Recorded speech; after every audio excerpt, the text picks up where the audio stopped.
Pemirsa dimanapun Anda berada, terima kasih banyak karena tetap mengikuti Enlightenment Forum with Richard Klaproth hingga detik ini.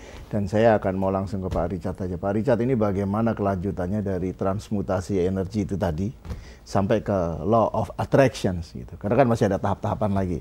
Ya. Ya. Saya senang nih Pak Gigi nanya gitu. Jadi kita ulangin ya. Pertama adalah hukum energi. Ya. Energi itu tidak bisa diciptakan, tidak bisa dihancurkan, selalu berubah bentuk. Kedua, energi itu selalu bergetar, law of getaran, law of vibration, hukum vibrasi. Ketiga, vibrasi itu arahnya mempunyai polaritas, positif atau negatif. Dan mereka itu ketiganya ini mempunyai irama, dan irama ini kita transmutasikan bisa menjadi apa yang kita inginkan. Jadi di law nomor 5, transmutasi energi, dan disinilah kita bicara mengenai teknik. Hipnosis misalnya, saya ambil contoh, itu adalah mengenai transmutasi energi. Ya, misalnya bagaimana melepaskan atau anger management, bagaimana orang yang marah menjadi tidak marah lagi, itu adalah satu teknik.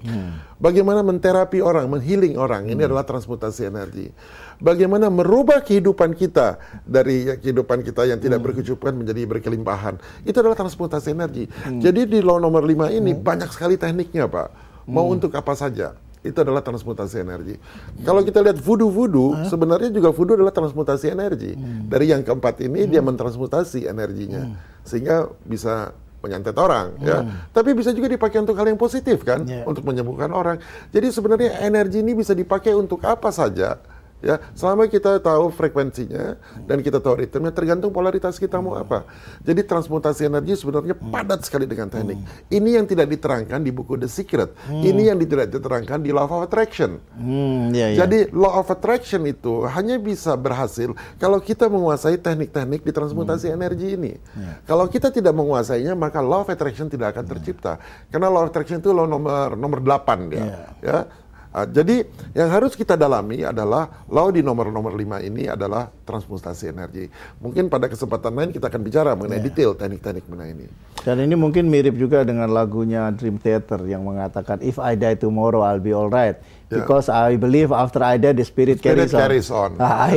Bahkan spirit itu mungkin energi itu yang dimaksud. Spirit adalah energi. Bahkan ada orang namanya Dan Winter.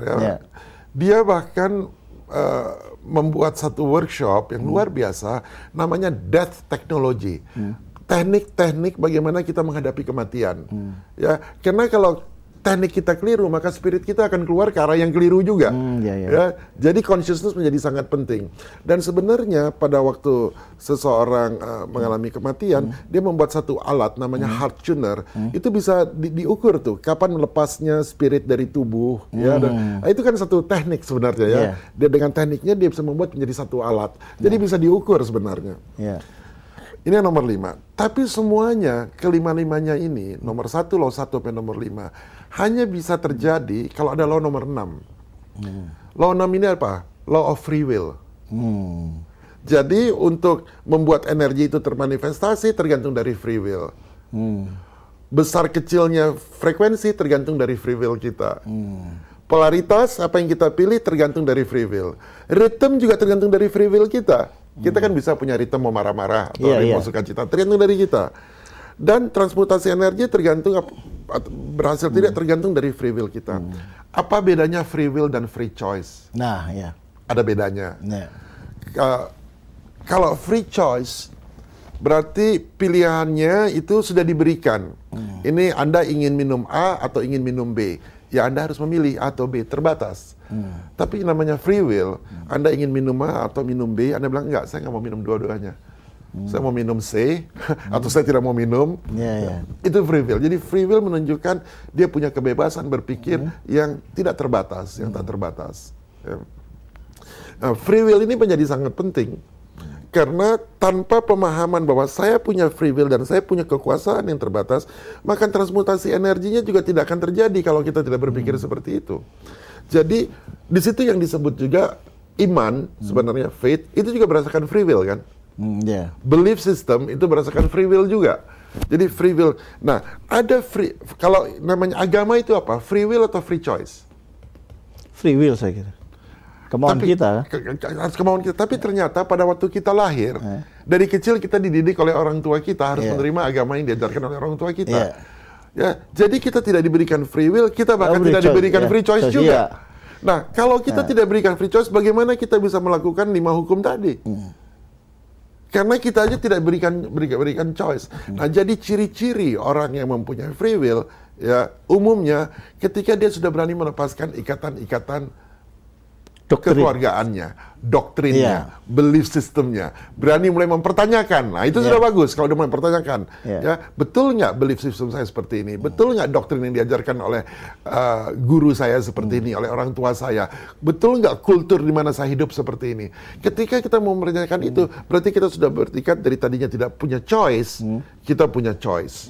Tapi sering sekali ketika manusia sudah memulai choice, mulai berpikir seperti itu, sering sekali diancam dengan hukuman-hukuman, kamu akan dikeluarkan dari keluarga kalau kamu pindah agama misalnya, atau aliran sesat, kamu punya aliran sesat, atau kamu ini pemberontak, kamu ini.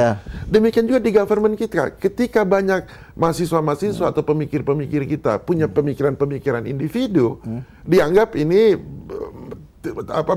membuat resah masyarakat, ya, atau ada satu gerakan pemikiran mengenai agama dianggap ini agama sesat dan sebagainya, tidak diberikan kekuasaan. Oleh karena itu forum enlightenment menjadi penting karena membicarakan ide-ide yang besar, tetapi sayangnya sering sekali itu dihantam dengan yang punya kekuasaan, karena ingin mengontrol, fear itu untuk mengontrol. Ya, orang yang merasa punya hak monopoli untuk menafsirkan apapun. Apapun, ya, baik ekonomi, politik, budaya dan sebagainya.